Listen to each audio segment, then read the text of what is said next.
Good afternoon, everyone. This is Leon Vainstein from Los Angeles, California.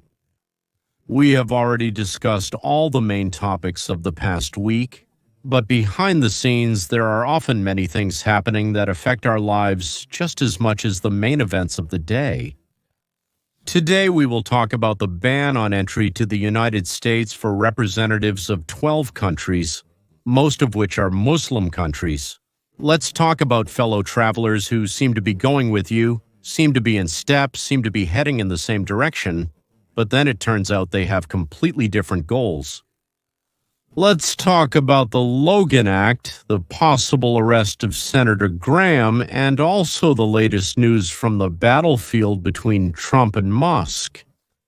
But we'll start with a story about another successful and well-executed attack on Russian military targets in the Black Sea. In 2014, during the capture of Crimea, Russia also seized gas platforms. These are rigs in the sea for gas extraction, in particular the Boyko rig, or Boyko. Russia placed a radar on the rig, a whole system called Neva.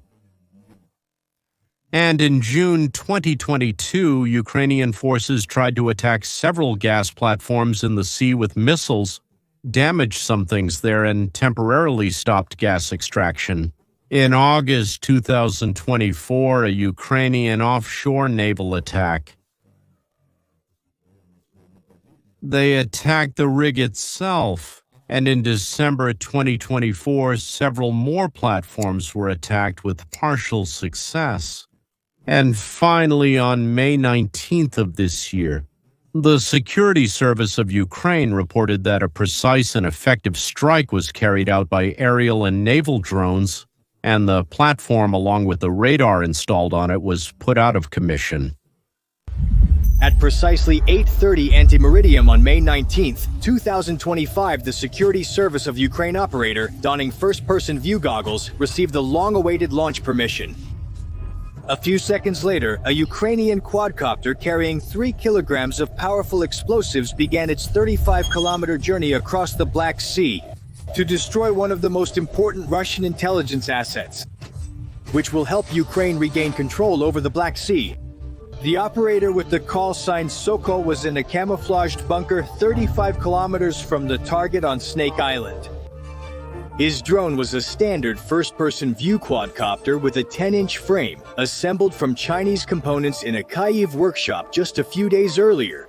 But this was no longer a racing drone. A homemade explosive was attached to its body with plastic ties, designed to destroy this radar and eliminate any personnel within a 5-meter radius. The target coordinates had been uploaded to its ground control station several hours before this. The Neva radar installation on the Boyko Alpha Tower, one of the gas platforms in the Black Sea seized by Russia. This wasn't just any radar. The NEVA system provided a detection zone of 28 miles which interfered with Ukrainian operations for several months. Disabling it would allow Ukrainian forces to move much more freely in this area of the Black Sea. The first-person view drone system he operated embodied the democratization of precision weaponry. A racing drone costing $500 turned into a guided missile thanks to Ukrainian ingenuity. The 4 brushless motors of the quadcopter spun up to 20,000 revolutions per minute as the pilot began takeoff from an improvised launch pad hidden among the coastal reeds. Unlike traditional military drones, first-person view systems provide real-time video feed through analog transmission, which is resistant to electronic jamming. Sokol saw everything his drone saw, through goggles in the style of virtual reality, tightly secured on his head, which created a close connection between the pilot and the weapon, making first-person view drones exceptionally precise when striking pinpoint targets. The flight profile was carefully planned to avoid detection by Russian forces. Instead of flying straight to the target, the drone followed a zigzag trajectory as shown here, staying at an altitude below 50 meters to remain outside the range of radars. At a speed of 65 kilometers per hour, the 35-kilometer route would take just over 45 minutes because of the zigzag trajectory the drone had to follow to avoid detection. When the drone took off and began approaching the towers, Boyko Sokol saw through the drone's camera how the Black Sea stretched out below. In the distance, a gas platform rose from the water like a steel island, dotted with Russian equipment and personnel who had no idea that something was approaching them. At 9:15 local time, Sokol's first-person view drone crossed the last wave, and the Boyko Tower's platform appeared before his eyes in crystal-clear view through his goggles. A huge steel structure towered 40 meters above the Black Sea, and there at the highest point of the platform was his target, the NEVA radar system, which for several months had been tracking the actions of the Ukrainians. The NEVA radar was not just some observation equipment, it was one of the few inherited Soviet systems that actually worked really well. The K-band system operated at a frequency of 35 GHz with a rotating antenna array capable of detecting aerial and surface targets at a distance of up to 45 kilometers. What was even more important for the Russian forces was that it could simultaneously track up to 200 targets and transmit data for targeting to weapon systems deployed throughout the northwestern Black Sea region. But despite all its engineering advantages, this radar system could not withstand a direct hit from an explosive drone. 3 kilograms of explosives attached to the so-called drone might seem like an insignificant payload, but they will be absolutely devastating if directed at sensitive transmitters, receivers, and waveguide systems.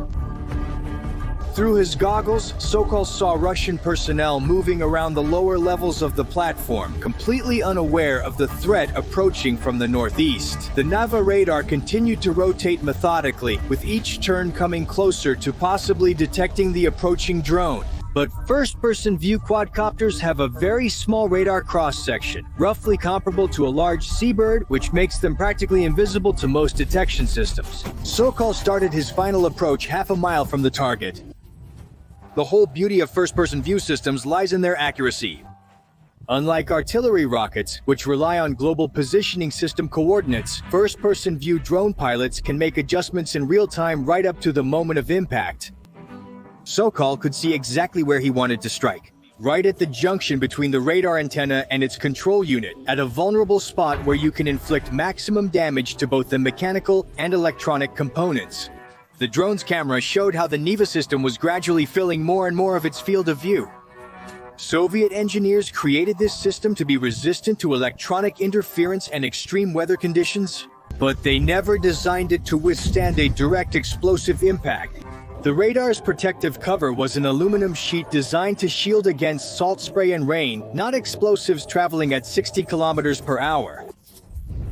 At a distance of 200 meters, the Russian personnel on the platform finally noticed the approaching so-called drone. I saw them pointing and shouting, but it was already too late. The quadcopter was moving too fast, and the distance was too short for any defensive action. One of the technicians reached for something that looked like a rifle, but the drone was supposed to hit the target in less than 10 seconds at 0920.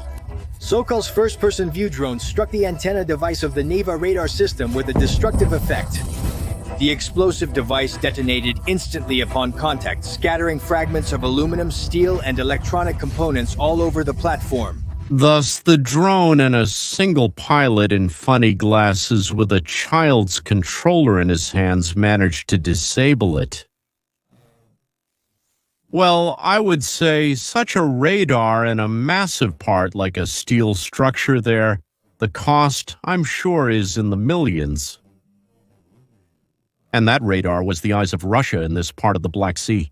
I think for 40 kilometers in any direction they could see with its help.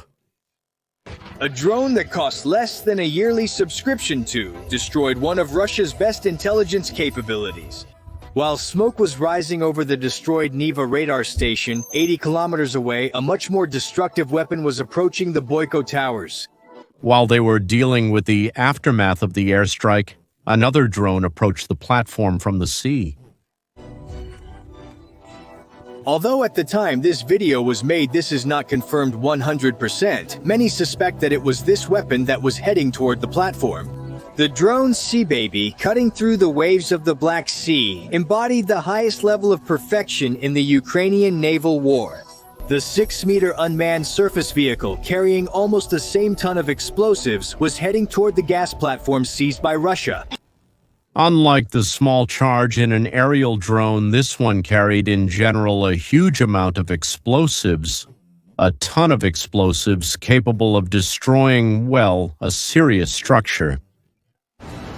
Unlike the improvised first-person view drone, it was specially created for destruction. Developed by a unit of the Security Service of Ukraine for attacks on fortified naval targets, this streamlined gray device looked more like a high-speed patrol boat than a weapon of war. But beneath its unremarkable appearance was hidden 1,000 kilograms of military explosives, enough destructive power to level an entire city block. The design of the Sea-Baby warhead was a true masterpiece of explosive engineering. Instead of a single massive charge, the Sea-Baby's combat load consisted of several shaped charges arranged around the nose section. This configuration created the so-called sympathetic detonation effect, as the engineers called it. When the main charge detonated, it sequentially initiated the secondary charges, creating a prolonged explosion capable of destroying reinforced concrete structures. The operators had detailed information about the structure of the platform, including the location of storage rooms, living quarters, and support columns. They knew exactly where to go to inflict maximum damage. When Sea-Baby was approaching his target at a speed of 45 knots, his warhead represented the pinnacle of Ukrainian innovation in asymmetric warfare. Thousands of kilograms of precisely calculated explosives were about to demonstrate why Russia should get out of the Ukrainian swamps as soon as possible. The naval drone Sea-Baby was 30 kilometers away from the Boyko Towers and was rapidly approaching.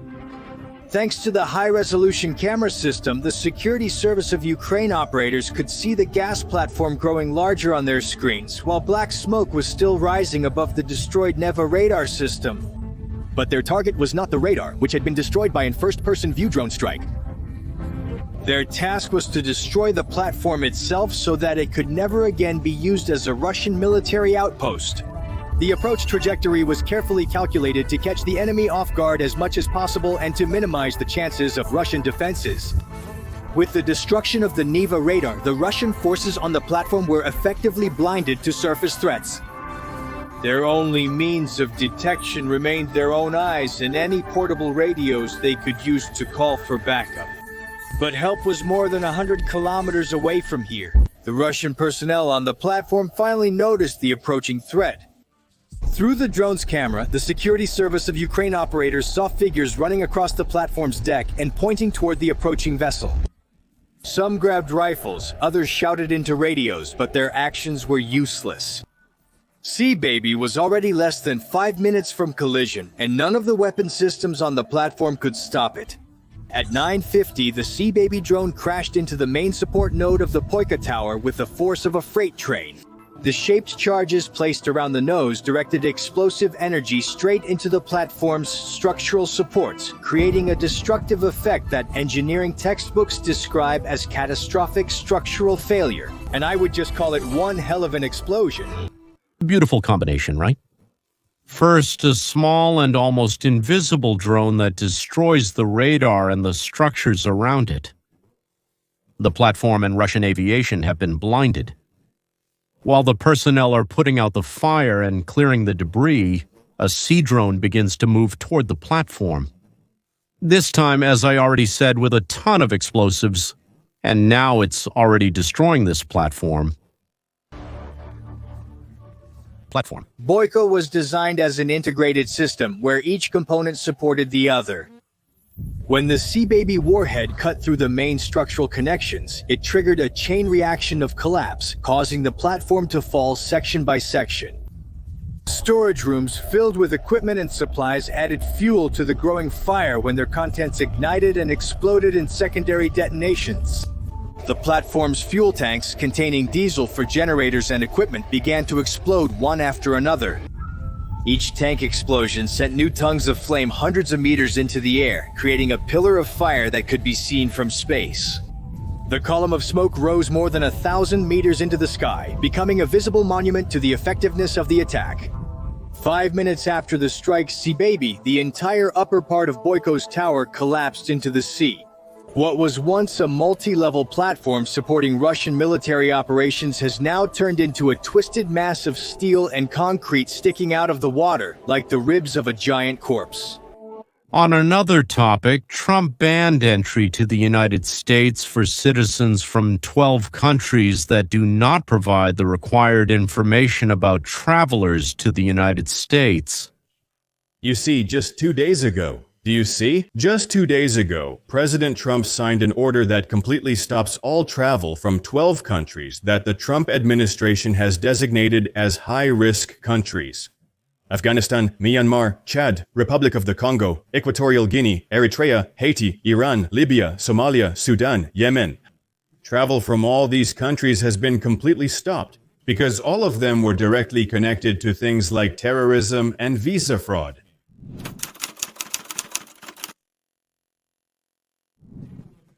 Look at this. Just yesterday, Somali Congresswoman Ilhan Omar made this absolutely devastating statement. This discriminatory policy is worse than a disgrace. Just like his first Muslim travel ban. This latest announcement completely contradicts basic morality and goes against our values. This Russian policy will not make us safer. It will separate families and put lives at risk. We can't allow this. Did you hear that, friends? According to Somali Congresswoman Ilhan Omar, the travel ban from known terrorist hotspots is racism. Isn't that a bit strange? I wonder if she's projecting something of her own here. Ilhan Omar was elected to the United States Congress from a city where the majority of the population are from Somalia and nearby countries. So she's Congresswoman Omar. She speaks English, but she thinks like a Somali woman. Conservatives. In particular, they claim that the rise of Islamophobia is not the result of hatred, but of fear, as they say, a quite justified fear of so-called jihadist terrorism. What would you say to the perpetrators of the attacks at Fort Hood, San Bernardino, or the recent truck attack in New York? I would say that in our country, we should be more afraid of white men across the country because they are actually the cause of most deaths in this country. We need to conduct profiling, monitoring, and develop policies to combat the radicalization of white men and creating policies to fight the radicalization of white men.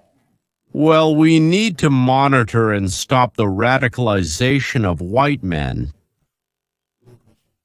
That's a great idea. I think you came up with such a wonderful idea.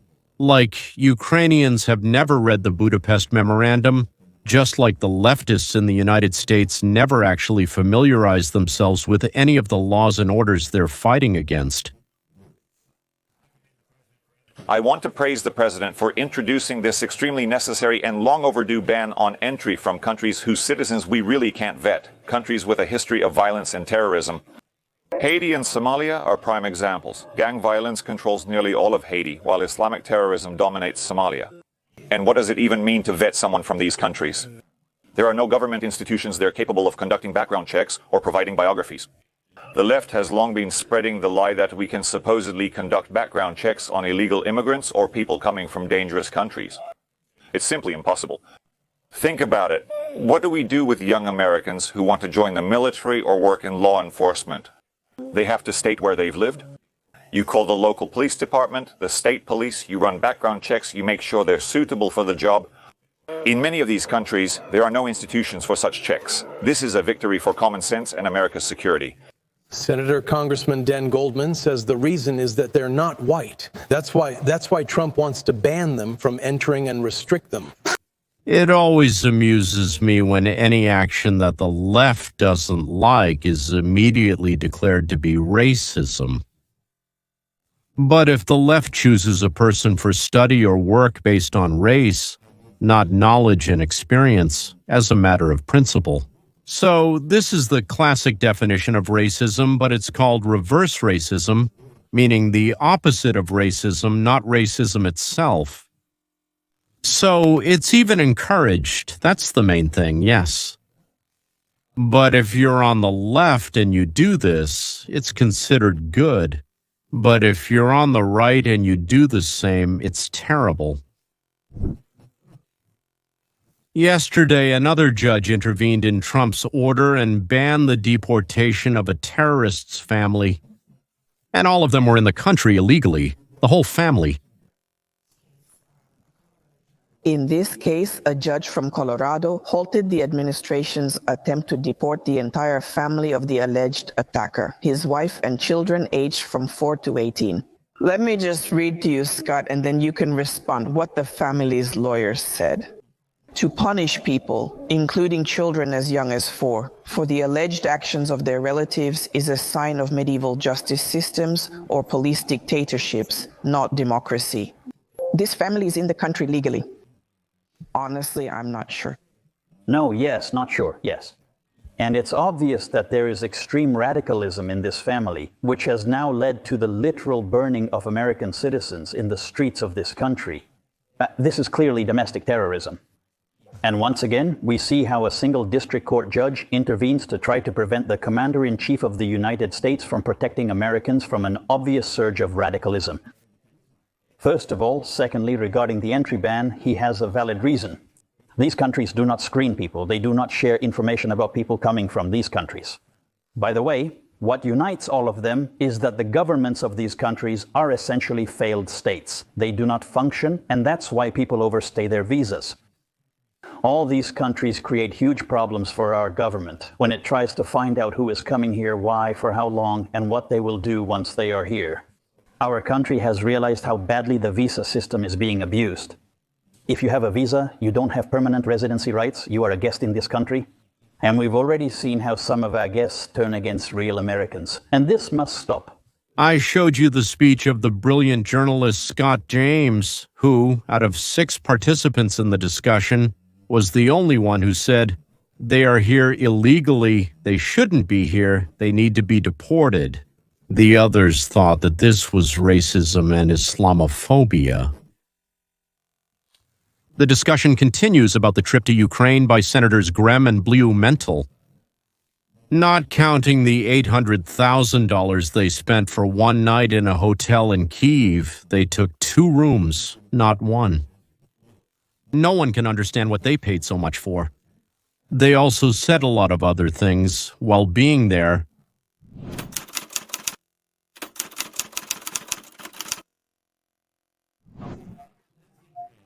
Lindsey Graham helped send more money to Ukraine than to any part of the United States.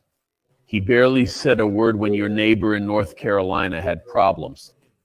Then he finally gets a break from Congress. He doesn't go home to South Carolina to visit his constituents and residents of his district, but instead goes straight to Ukraine. He has been to Ukraine 6 times, but only twice in his own district. Is this man a senator for Ukraine or for the United States? Lindsey Graham shocked everyone when, instead of going home to report to his constituents, he flew to Ukraine again for the 8th time. So the President of the United States has the authority to deal with foreign policy issues. Then he delegates this authority to the Secretary of State, who in turn passes it on to those who came under the leadership of Mark Rubio.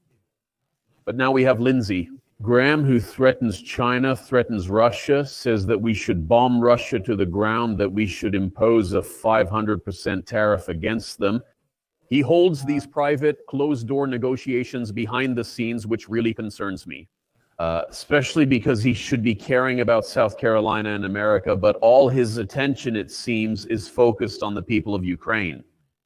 Yes, so you, me, and everyone watching this show and across the country are asking questions about why he is there. What he is there doing. It turned out there were several interesting points. We've already mentioned some of them.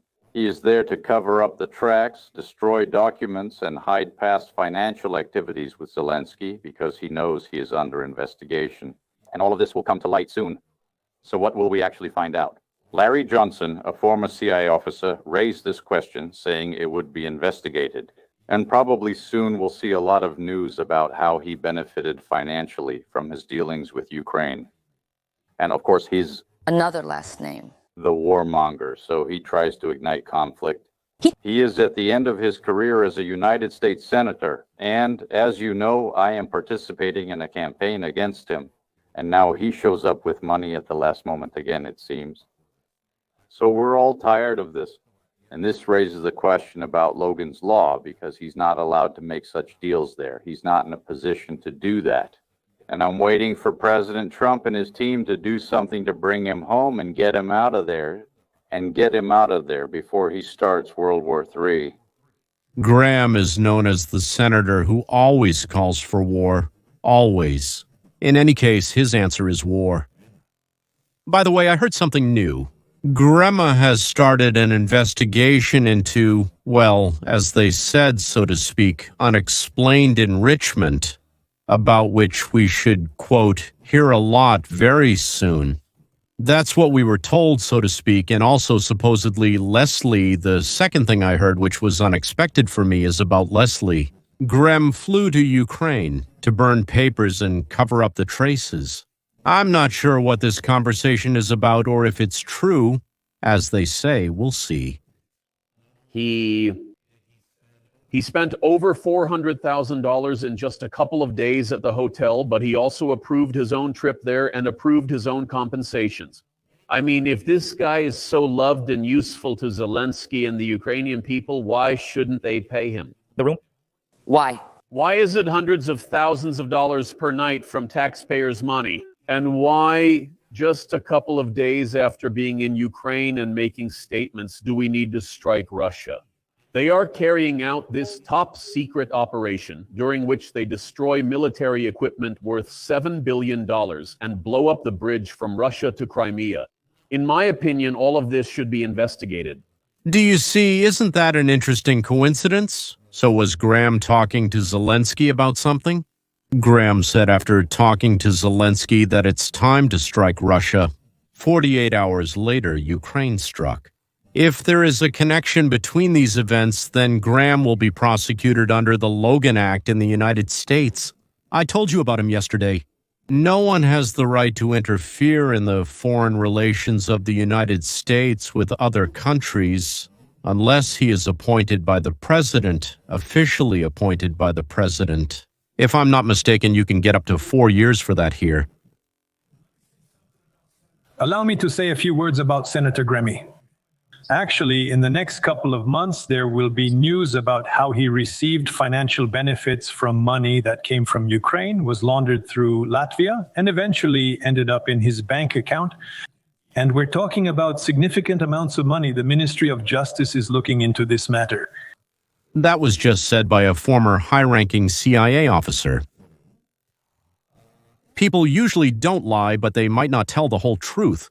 They could present information from a different perspective, forget or omit details, or focus on less important aspects.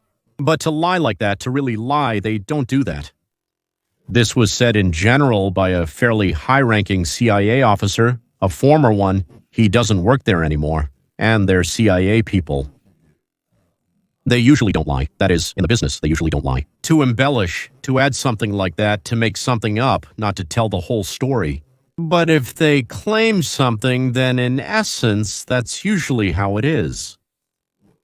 And what you're about to see is one of my favorite senators, Rand Paul. I don't always agree with everything he says, but in principle, so to speak, from my point of view, he's incredibly smart, incredibly well-read, and has his own strong position. And moreover, there are only 100 senators, I think, and unlike the other 97 who don't stand up for their position, he's ready to defend his own. Everything seems exaggerated. And these expenses, that's for sure. And to show just how much that is, let's say we're talking about $300 billion. Well, the Ministry of Justice's cuts amount to somewhere between 150 and 200 billion. So from the very beginning, we've already increased expenses more than all these cuts combined. So I think even Mass did an amazing job, found all this information, and now we're covering it up with new expenses. We have to do it this way. From the start, I believe this bill was hijacked and conceived by Lindsey Graham to eliminate military spending limits and drastically increase the military budget. They happily say, we're getting this without giving anything to the Democrats, doing it only with the Republicans, so we'll get more military money. The military budget has grown by 3% this year, and they plan to add another $150 billion to it. I don't think you can be a conservative, a supporter of fiscal discipline, and at the same time support unlimited money for the border and military spending. He is directly pointing at Lindsey Graham. Do you want to talk about who is pushing extra spending for war to give money to foreign countries just to line their own pockets? Senator Lindsey Graham, what do you think about Rand Paul criticizing him? I think that's absolutely right. He hit the nail on the head.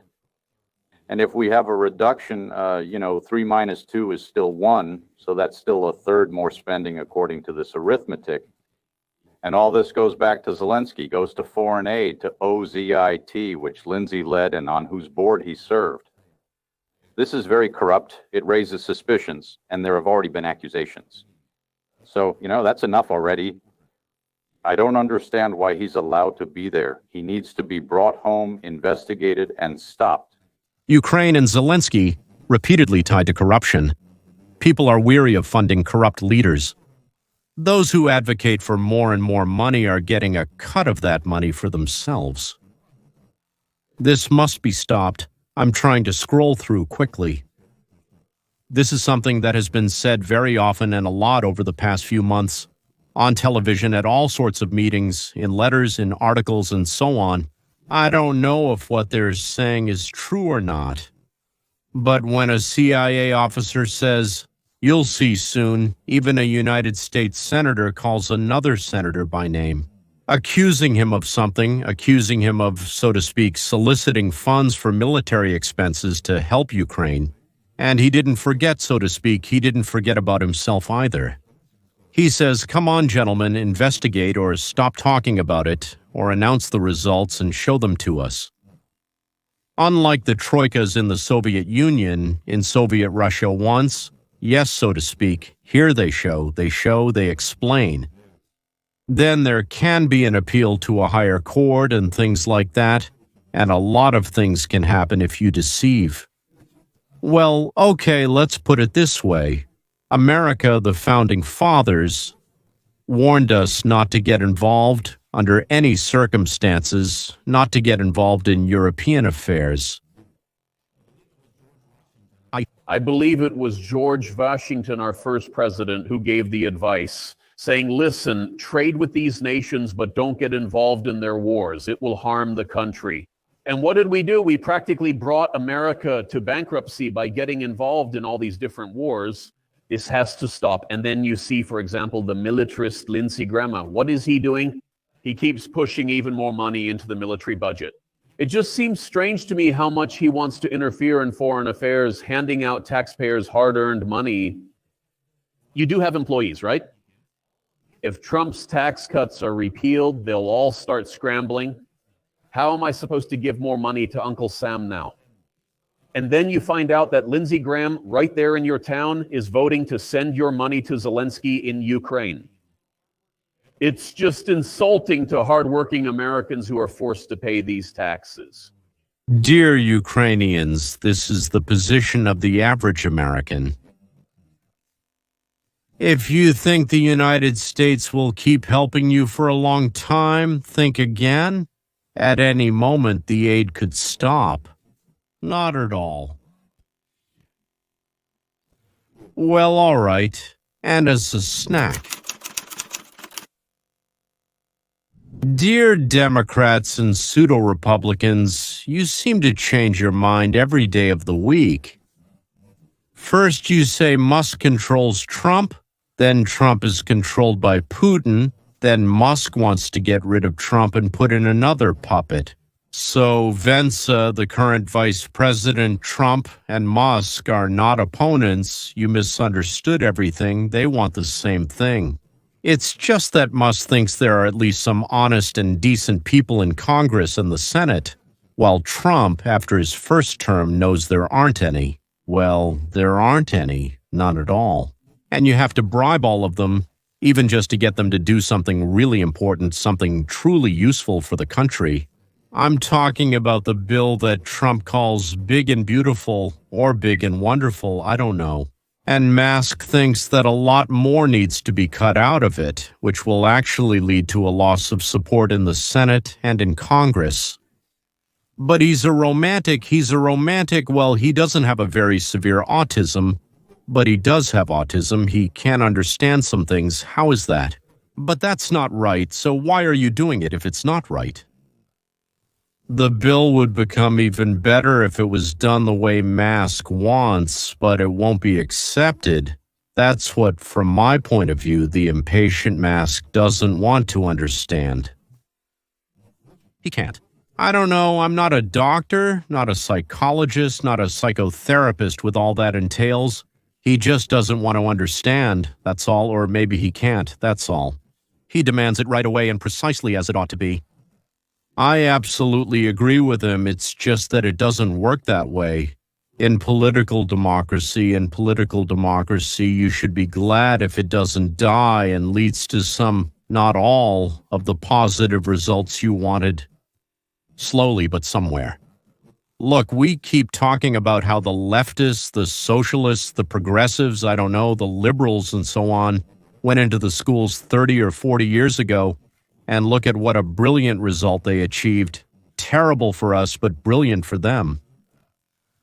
The majority of educated people are leftists. So why is that? Because they agreed not to have everything at once, not the whole revolution, but to move slowly, step by step. A small victory is already wonderful. Another victory is remarkable. After the first, second, third, 10th, 20th victory, you can already make an effort and expel from the universities all the people who disagree with us. They disagree that Karl Marx is a luminary to whom we should simply pray in the morning, evening, and afternoon. And it's not necessary to kneel facing east. You can kneel facing west as well. So we need to pass this very bill, definitely, until the 4th of July. Right. Well, the deadlines are already tight. We need to do this quickly.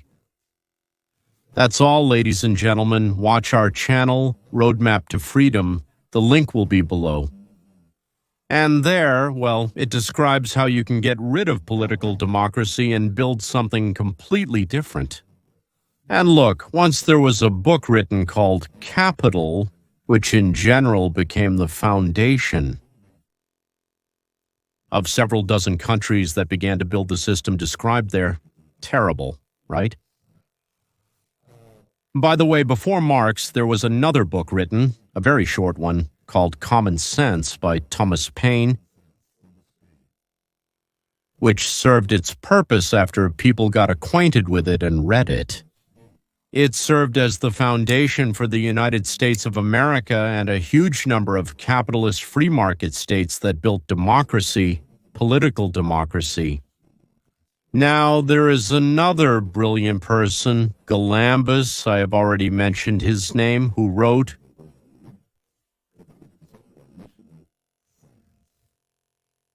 more precisely, he created a new science, which is called the science of beings possessing freedom and will.